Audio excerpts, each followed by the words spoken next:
आदत तोहार हो दोसरा के सिंदूर मांगे हमारा से प्यार हो।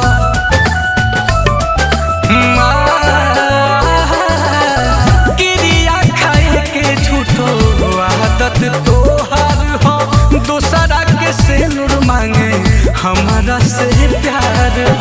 नीमक दारी के जख्म पर अब मरहम लगावल छोड़ दा। नीमक दारी के जख्म पर अब मरहम लगावल छोड़ दा। जाए के तो चलिए गइलू अब सतावल छोड़ दा।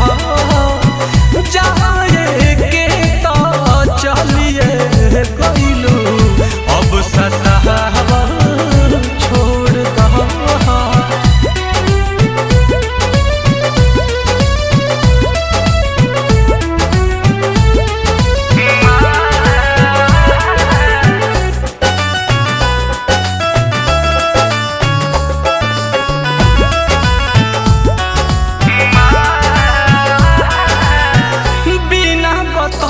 तू तो कहले लू शादी नील कमल से पाई गहिलू आजादी।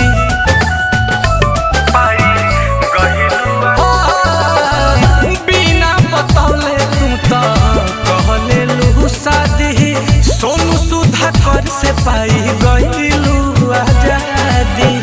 लिख के अब मैसेज तू हम दर्दी जता